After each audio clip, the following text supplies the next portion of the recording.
Now, here is Ticky Fullerton on Your Money.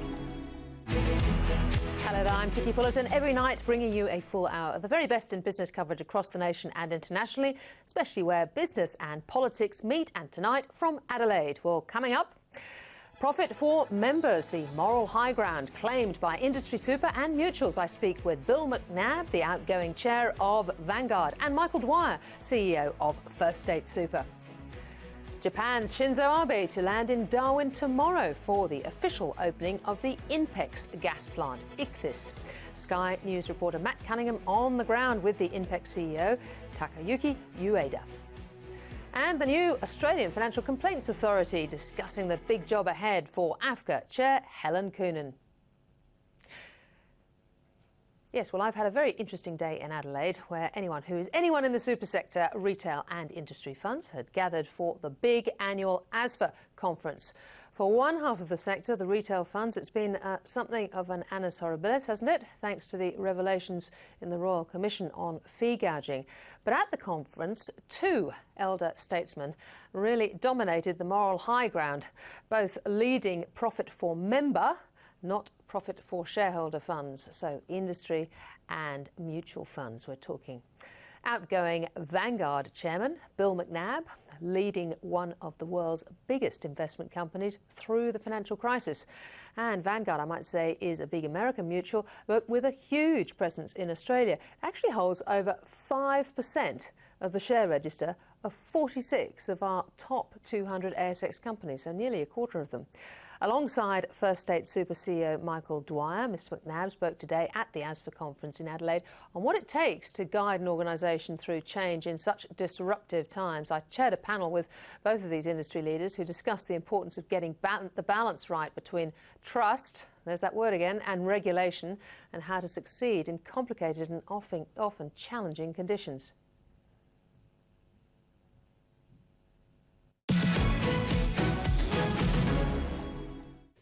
Look, I think the Royal Commission has certainly revealed a lot of things some things we knew about, many things we didn't know about.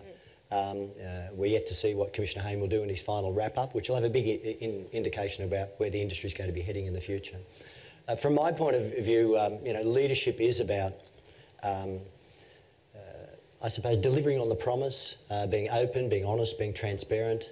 That promise being? The promise to act in the members' best interest, speaking from my fund's perspective. Our view is that's why we're there. We're a profit for member super fund at First State Super, and we believe that we hire a lot of smart people. There's no shortage of clever people in the financial services sector. So that's the starting point, that's the hygiene factor. After that, what we recruit for is people that can show us that they can exercise wisdom, good judgment, and a strong moral compass when no one else is in the room. A lot of people would say the retail side, the retail funds have really let the whole sector down, and indeed they were very much singled out in the Royal Commission. Now, Martin Fay today also warned about a smugness coming from perhaps those who were perhaps on the profit for member side, on the industry fund side. Do you think that was a fair warning? Look, I'd always say that none of us should rest on our laurels. As a big financial institution, a lot of us were asked to put in submissions to the Royal Commission, and we're asked to go back 10 years and admit to various breaches, call them sins of the past. I can assure you that was not a comfortable exercise, no matter how right we think we might have been. So everybody has stubbed their toe at some stage or other. It's up to the Commission and others to point out where they think the focus should be. But from my point of view, it's been a learning exercise, and as I said today, we should all reflect on what's gone on, and not only sort of, reflect on what other people have done, but reflect on how we can improve our own offering going forward. Bill, you are, I think, the only big mutual in the US. Staggering to me, $7.5 trillion under management globally, but you also own over 5% of 46 of the top 200 listed companies here in Australia. How do you reflect on the Royal Commission? Well, it's, as I said in my remarks, this kind of work, I think, is actually really important. No one likes to be singled out. No one wants to be told that there are things that could be done better and so forth. But having gone through this, and we went through the fires after the GFC in the US, I think if you are proactive about it and you do the kinds of things that Michael described, you end up emerging a better industry. One of the stories I didn't tell on stage, but we were reflecting on this last night at dinner, was in 2003, the U.S. mutual fund industry went through its first real scandal, and it was the trading scandal. And without boring you with all the details, basically fund companies were allowing certain investors, mostly hedge funds, to trade, in a sense, having inside knowledge. And it was almost a guaranteed way to make money. And so what did the fund sponsor get out of it? They got greater assets because the money was sort of flowing in to make these trades. And we as an industry, when it first came up, everybody was like, oh, can't be us. And it wasn't widespread. There were 3 or 4 firms that were at the heart of it. But it was interesting. We all went back and looked at our processes and rules and things like that, and we found we were actually all vulnerable to the same thing. And some of us were lucky. Some of us had a few firewalls in place to prevent it. And by actually working with the SEC proactively as an industry, we were able to put some stuff in place to prevent that kind of behavior. And this was really important in terms of regaining trust, because this was coming on the heels of the great tech wreck, where a lot of fund companies lost 25, and so you were already working on that sort of stuff ahead of the GFC. Yeah, and the GFC in a sense just continued. Right. So, Michael, back to you. I noticed that come the Labour Party conference next month, at least a couple of unions are going to put up a proposal that bank-owned retail funds should be banned, and in fact even possibly broader than that. I see a quote, remove shareholder interest from super. I guess that means all retail funds. Should we remove retail funds in the interests of members? What would happen to industry funds? Would that be a good thing for the market? Look, from my point of view, unions have played an important role in superannuation, and they were a big part of it commencing many, many years ago. So they're a vital partner. Everyone's going to have different views. My view is that I want competition. I want open competition. It makes me better. With no shame whatsoever, I look for somebody who's got a great idea and see if I can copy it. And I don't mind which sector that comes from. So, no, from my point of view, I understand where they're coming from, but I would prefer strong competition, which will keep us up. It would mean getting rid of all the disruptors, all the new, small, digital ones as well on that basis, wouldn't it, Bill? It would, Tiki. And one of the things that, and again, we love the structure. So I'm here to, we love our structure. We think strategy follows structure. Everything we do is based on our structure. So we would not want to give it up. But one of the interesting things is in the U.S., if you look at history, we had a huge swath of mutual savings banks and a huge group of mutual insurance companies. And I got to tell you, as time went on, they didn't actually act in their members, their savers' best interest, because there wasn't as much competition. And it actually was, different models coming in that actually were very disruptive. So I like the disruption. I like the competition. I share Michael's opinion. We will use our structure as aggressively as we can to be competitive. But I worry that, if everybody was, if all these other people were eliminated, the industry would become too complacent. What about the business model of parts of the retail sector? Nick Sherry was quite damning about the worst of what we've seen in the retail sector in terms of conflicts of interest, selling products that, for overpriced products that actually don't deliver. Now, is it possible that we will be moving away from the manufacture and selling of products altogether? And you talk about the rise of financial advice. Yeah, so I think where you're going is there's a lot of discussion about whether any kind of integration vertically should be allowed and whether or not all these functions need to be separated. Again, I'm going to say I don't think it makes sense at a macro level because, again, humbly I'd say this, but we've been the most disruptive force in the U.S. market by a lot, and we're actually vertically integrated in terms of manufacture of product, distribution of product, and now increasingly advice. And it's actually bringing the synergies of those different functions together that have allowed us to do some very innovative things that have completely opened up the market in a different way. But it's fees for service in financial advice. It is fees for service. What you have to look at are, is it the structure or is it the practice that goes on within those structures that's actually the root cause of the issue? So, to your point there, in my opinion, transaction-based fees are actually completely misaligned with what's in the investor's best interest. So again, I'll use a U.S. model here, but in the early days of the mutual fund industry, early days of Vanguard, all funds essentially were distributed through brokers. And if you were an investor, you would give $100 to your broker, and $92 of that 100 would get invested. The other 8 went into the broker's pocket. And then, you have your experience. Well, after 3 years, the broker comes back and says, yeah, Ticky, I think that fund I sold you before, it's doing okay, but I got a better one for you. And by the way, I think you should flip from this fund to that fund. So let's say your 92 has grown back to 100, so you're break even. You give that 100 over to the new fund, and all of a sudden you're back down to 92 because you're paying another commission. And in a sense, the transaction-based was in conflict with what's in the long-term interest. So that, to me, and that's a very overly simplistic example, but it dominated U.S. financial services for decades. And it's the examination of those kind of practices that I think really needs to be, that's where you need to have the focus. Two very interesting leaders who are retiring this year. Now, up the GAN from Adelaide straight to the Northern Territory, and Japanese Prime Minister Shinzo Abe will make an historic visit to Darwin tomorrow. He'll be there for the official opening of the $54 billion INPEX LNG plant. Well, for more, let's bring in Sky News Northern Australia correspondent Matt Cunningham live from Darwin. Matt, you've been running around there in the Darwin heat. A lot of expectation, I guess, tomorrow.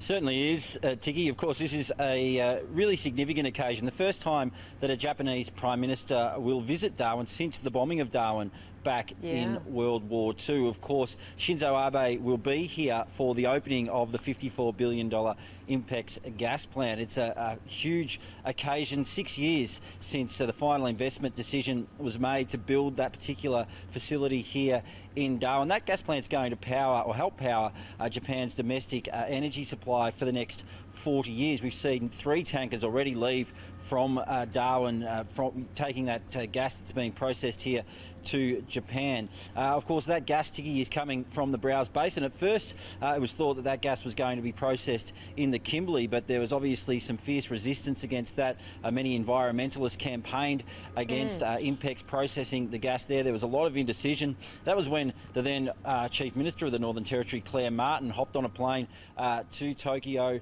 and lobbied the INPEX executives to come and build that facility here in Darwin. In 2012, they eventually made that final investment decision to build the Ichthys plant here in Darwin. It's provided tens of thousands of jobs over that time. I have to say that it's a bit of a bust period at the moment. There was a massive boom when that final investment decision was first announced. House prices went through the roof. The economy was really thriving. But in the past couple of years or so, things have really hit a bit of a slump here in the Northern Territory. People will be hoping that picks up on the back of the onshore gas industry now, since the Northern Territory government lifted its moratorium on onshore gas exploration. And the INPEX chief executive today even spoke about INPEX's desire to start exploring in the Beetaloo Basin and potentially start drilling for some of that gas, that onshore gas that exists there, with the view to expanding its operations here in the Northern Territory.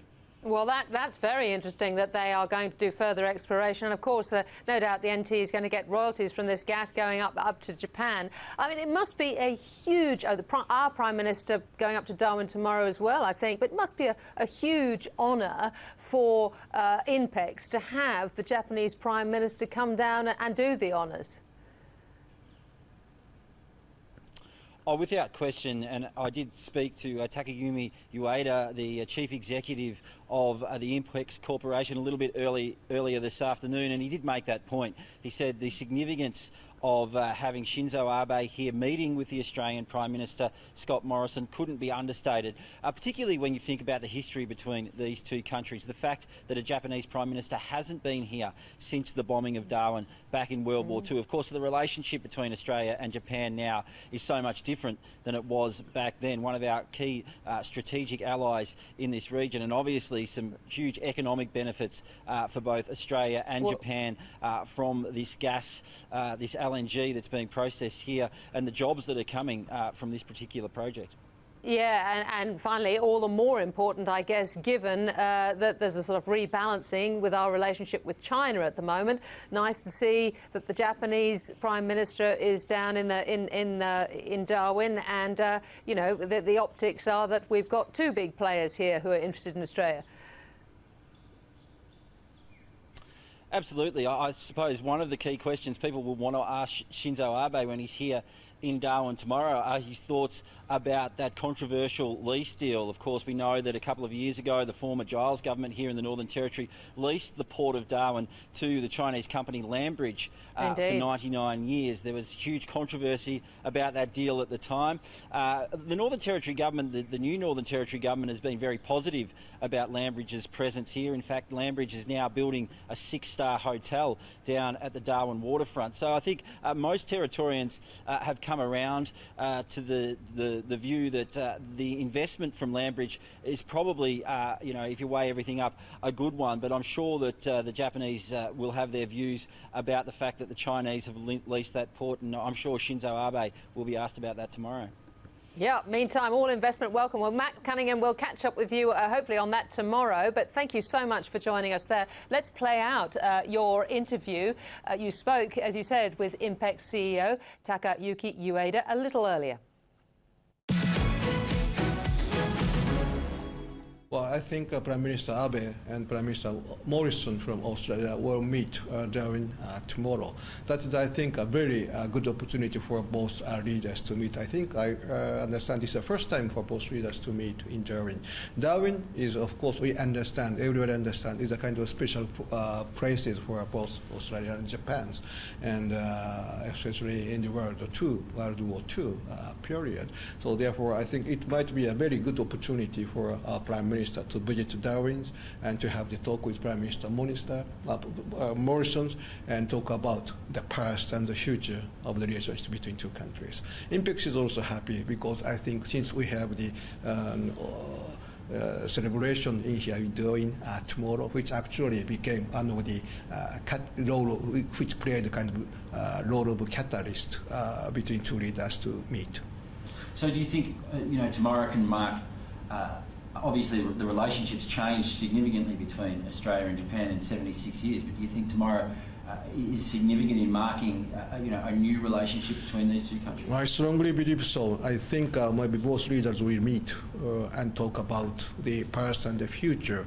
I think since Japan and Australia are two big countries in Asian area, which has both have the democracy and free market, market systems, and both are kind of very developed countries which have the leading role in Asia-Pacific region. So I think the meeting of both leaders tomorrow will become a very historical and important meeting for the peace and stability of this region.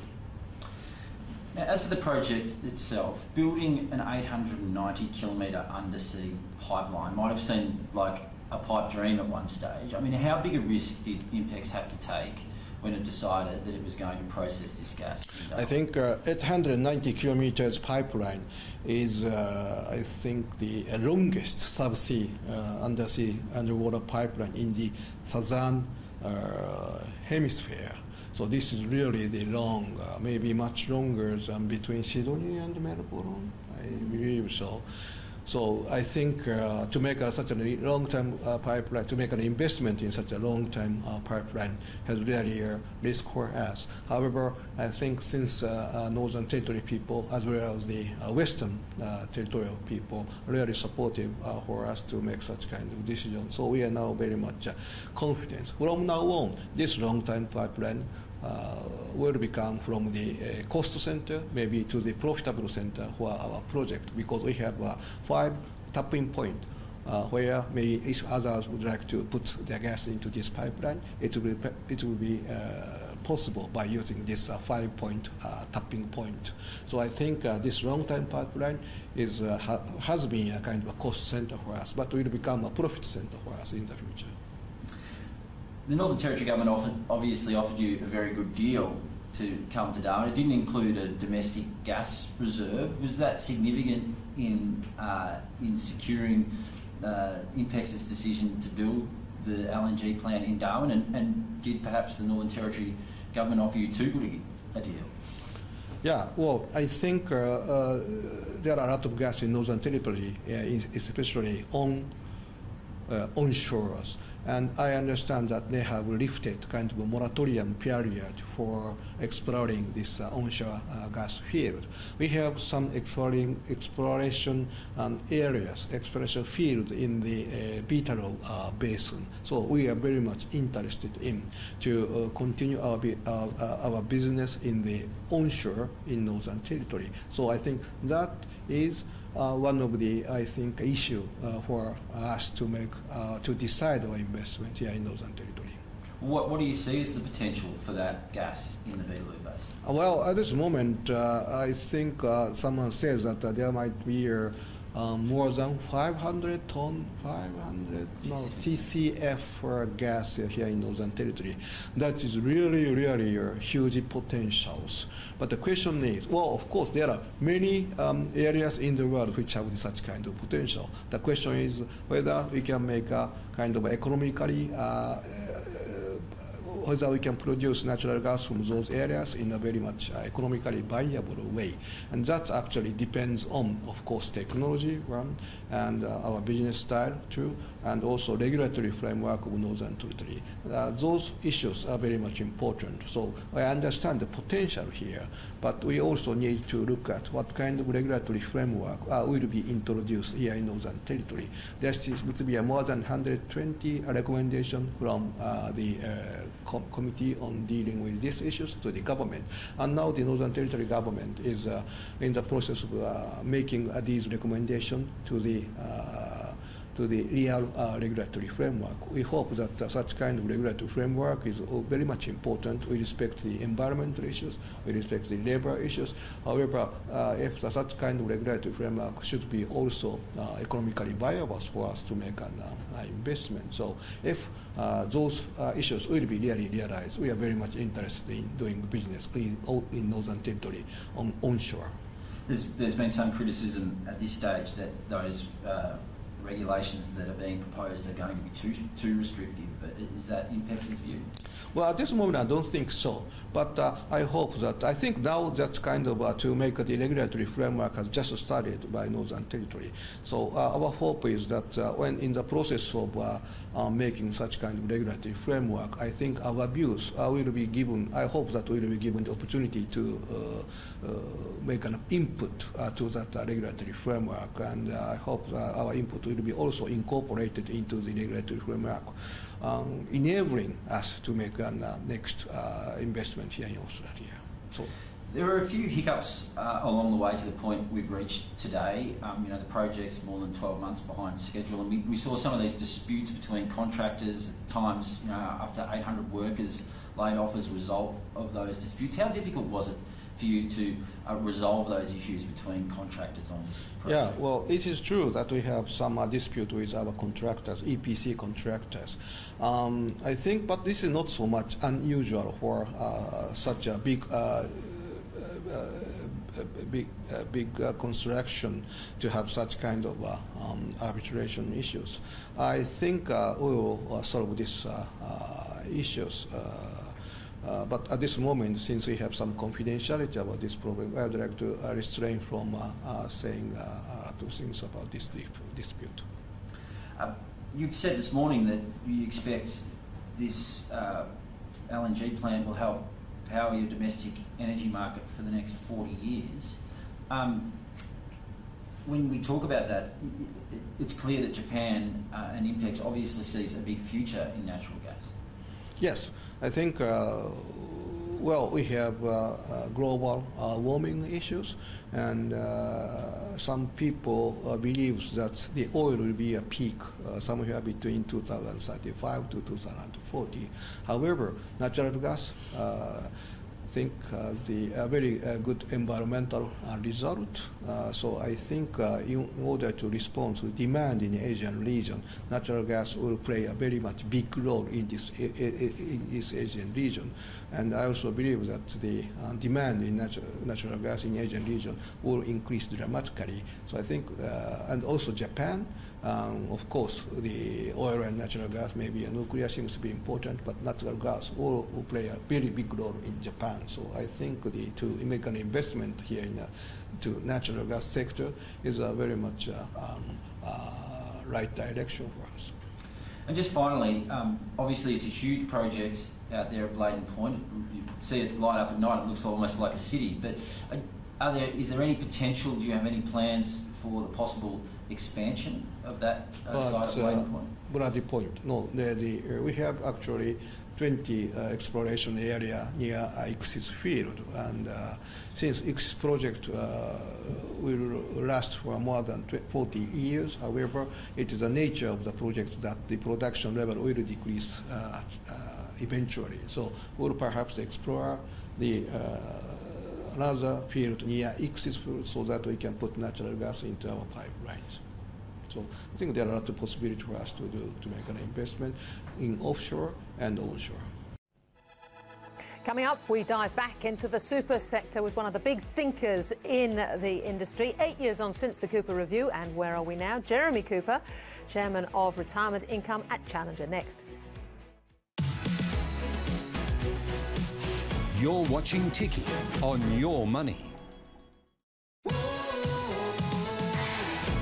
Now, back to Ticky.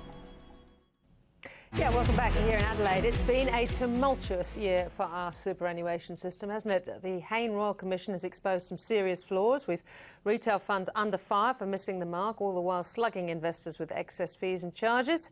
Super governance in the spotlight for dodgy practices, and industry funds also accused of monopolising default super. But the Hayne Royal Commission isn't the first major review into the super system, not by a long shot. Jeremy Cooper, Chairman of Retirement Income at Challenger and former ASFA Deputy Chairman, authored the Super System Review back in 2010. Well, from that review, My Super was born.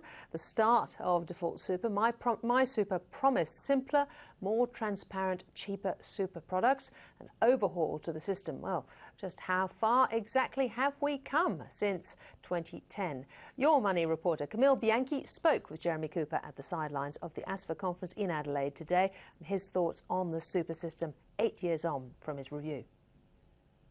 Yeah, I think there are times when superannuation funds individually or as sectors get involved in the politics of things, and that happens from time to time, but I guess really their day jobs are looking after the members, and that's what they really should be focusing on. So I think that's what Martin was talking about when he called for unity, and it's really up to the politicians, if that were decided, it's really up to the politicians to put a proposal like that through Parliament and see what Parliament says.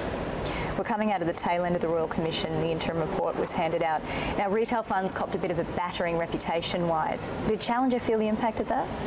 Challenger's actually not a superannuation fund per se. We we have a funds management arm that services the large superannuation funds, and we also provide annuities to retirees, but we don't actually have a super fund per se.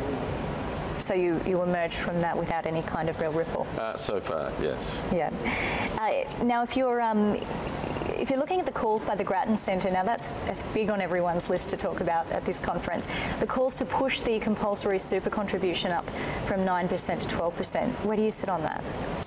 Okay, well, I guess the first observation I'd make is that I've got a lot of respect for the work that Grattan does, and being such a large industry with $2.7 trillion worth of people's savings, it's a compulsory system, it needs to be challenged. And so if people like Grattan come out with reports that are uncomfortable to the incumbency in the industry, I think that's a good thing.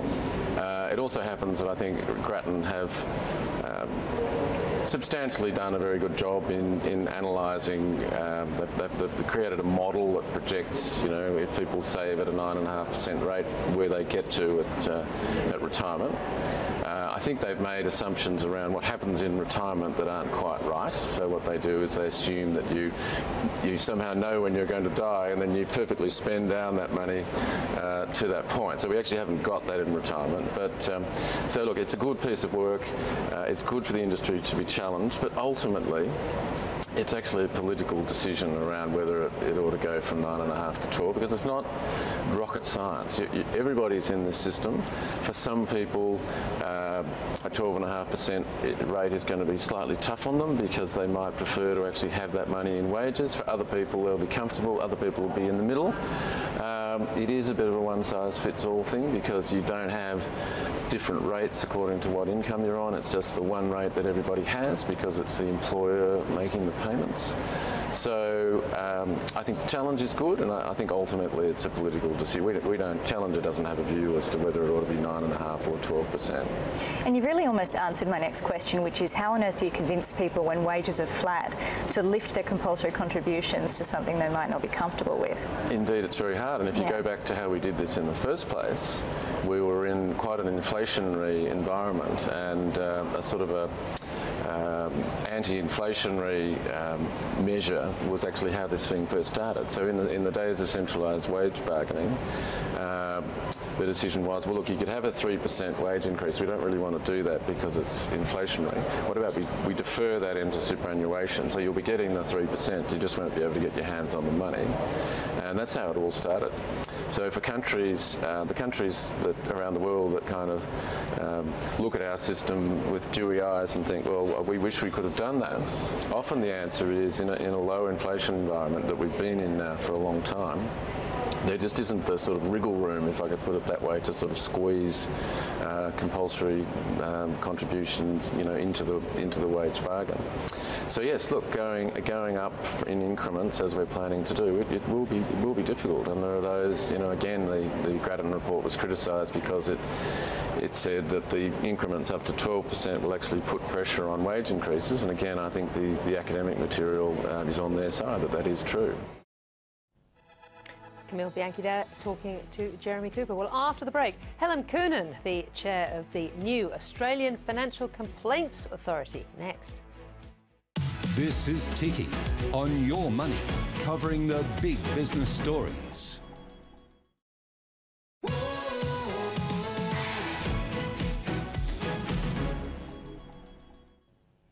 Yes, welcome back. Now, the Australian Financial Complaints Authority, or AFCA for short, had a launch party in Sydney today following the success of its official Open for Business on the 1st of November. The launch marks the merger of 3 key former dispute resolution services. It absorbs the Financial Ombudsman Service, the Credit and Investments Ombudsman, who I might add, I think had some resistance about being made redundant, and also the Superannuation Complaints Tribunal. So now that there's a big all-in-one mega authority, the pressure is on to keep consumers safe, especially amid a torrid Royal Commission. Well, the chair of AFCA, Helen Coonan, joins me live from Sydney.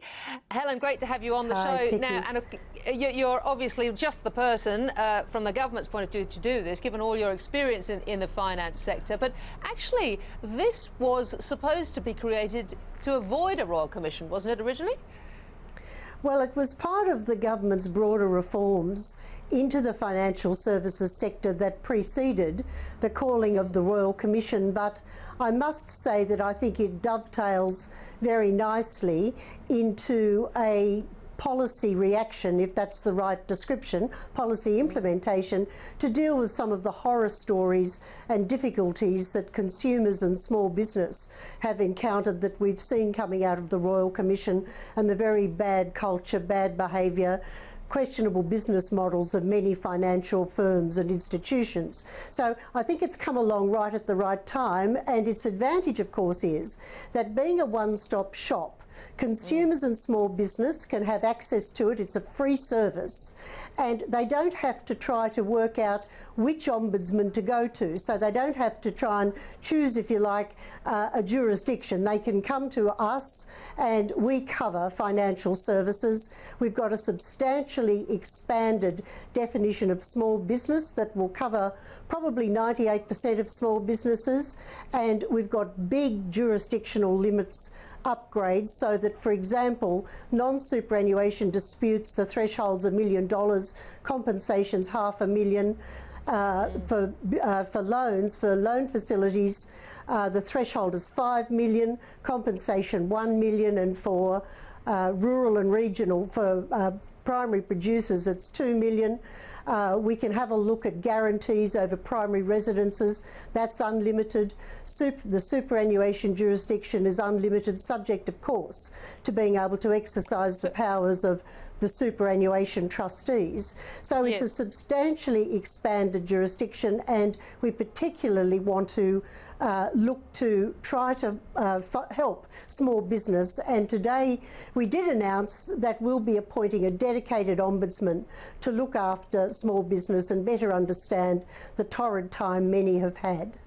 So that ombudsman will report directly into to AFCA, will it? So it won't be another organisation.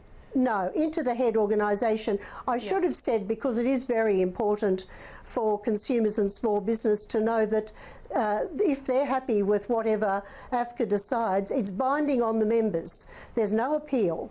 And so if consumers and small business are happy with a determination or a conciliation or a mediation, that's it. Yeah. And we've got the authority to deliver an outcome without the expense and uncertainty of having to go to court.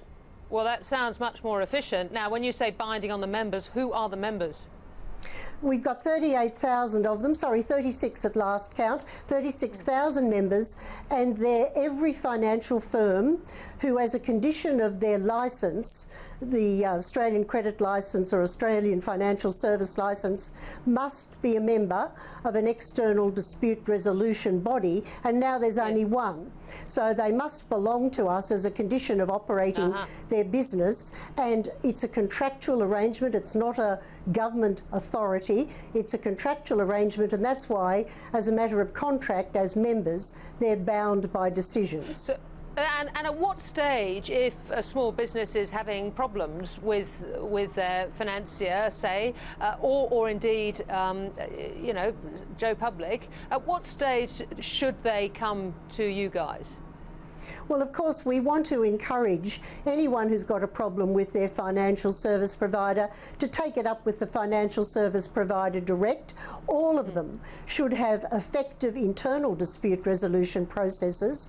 And one of the different ways in which we want to operate, Ticky, is to go to all of our members, try to help them with their internal dispute resolution processes to stop disputes burgeoning into problems that have to come to an external body, AFCA. We think we've got a big role to try and help them design their remediation programs to reflect what we would do, which is to deliver a fair, efficient and independent, impartial outcome in all the circumstances. And that doesn't mean to say that we'll be looking at black letter law. So if some financial institution has a black letter answer, it may not cut it with AFCA if it doesn't deliver a fair outcome in all the circumstances for a consumer or small business. Yeah. Now, so you say this is a contractual thing, and this is not something which, if agreed, would be appealable. So presumably that gets you around this really awkward situation that ASIC, the regulator, now finds itself in with Westpac over its the settlement that it thought it had agreed, the $35 million settlement, which has then been ruled null and void by the court. Yes, there may be some opportunity for natural justice or process issues. We do have for somebody to challenge it, a member, but we do have an independent assessor who will look at our processes and make sure we haven't stuffed up on the fairness issue or the process issue. So it's not an appeal on merits, but it will be a very good check on us. The independent assessor is directly responsible to me as the chair and the board of AFCA, so it's a very good safeguard. And where we fit in with AFCA, with ASIC I should say, we do report to ASIC, we report systemic issues, and it is very important if we identify these that we can escalate it to ASIC so that earlier action can be taken and there's a much better exchange of information between ASIC and AFCA. But really and truly, I want this to be a game changer. We should be able to, at AFCA, be able to deal with the great bulk of problems that arise with small business and consumers and financial service providers without the need to wait for ASIC to investigate or to go to court. It really is a game changer, and we hope to be able to intervene very early in a dispute if we're asked to. Yeah, now, for it to be a successful game changer, obviously, you've got to have the resources to be able to get through any huge, I mean, say you get swamped, are you comfortable you've got, you and your management team have got the resources you need? Well, I've often said I feel we do in AFCA feel a bit like a boa constrictor that swallowed a goat. You know, once we get through the legacy issues, we've inherited a lot of legacy unresolved issues from some of the previous schemes. We have to do the tail. With superannuation, the Superannuation Complaints Tribunal is going to do the tail, and we take the new disputes. But I have to tell you that we're trending, Ticky. If you are sitting down, and hope your viewers are, we're trending to 55,000 complaints by next year. And we, of course, have got an enormous staff. We've had to resource up. We've got about 550 staff. We've got 20-odd ombudsmen, a whole lot of adjudicators, expert panel members if there are issues, for example, with medical definitions and superannuation, death benefit issues. So we do think we've got the expertise and expertise streams throughout the organisation to be able to deal with the disputes. But I must say I'd be much happy if I didn't have a big legacy tail, but that's what we've got and that's what we'll deal with. Yeah. Do you think there's going to be implications for AFCA from the Hayne final report from the Royal Commission? Well, undoubtedly there'll be policy outcomes from the Royal Commission. There'll be recommendations, and my tip would be whoever is in government, they will implement all of them. They simply will not be picking and choosing and not implementing some and taking others. So I do think that the industry more broadly and anyone in the regulatory stream will have to come to grips with policy recommendations. For example, on fair lending practices, there'll be something about that. I'm hoping that the Royal Commission makes a very firm recommendation that there should be a scheme of last resort, so that, for example, AFCA can compel, if they can't compel the payment of a determination because, for example, a member is insolvent, that there is somewhere that a litigant or a complainant can turn to have their determination paid. I think that's the unfinished bit of architecture in the Australian Financial Complaints Authority, and it was recommended out of the original Ramsay review, and the government parked it until they saw how the Royal Commission would deal with it. But I'm certainly wanting, expecting and hoping for a very strong recommendation that we can get a scheme of last resort in place. Just to give you an idea of how important it is, over the last 10 years or so, there's about $15 to $16 million, if I recall correctly, of unpaid determinations. That's not fair for a complainant who's already been out of pocket, distressed and worried by a bad experience with a financial provider. So we want to make sure that we can get them paid. All right, Helen, we are actually out of time. Helen Coonan, I did want to talk politics with you, but this is much more important. I wish you all the best with AFCA and its mission. Thank you, Ticky. Thank you for your interest. After the break, Wesfarmers voting on the Coles demerger today at the company's Perth AGM. We'll get some analysis from Matthew Kidman at Centennial Asset Management next.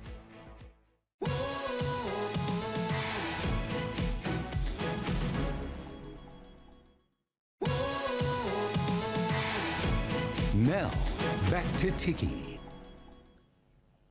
Yes, welcome back. Well, the shareholders have voted and Coles will embark on a standalone listing. Wesfarmers shareholders have voted in favour of the proposed $20 billion demerger today at the company's AGM in Perth. The board had previously recommended the demerger, saying it will position the company for higher growth. The move will see a $148 million one-off transaction cost for Wesfarmers and is still subject to that regulatory approval.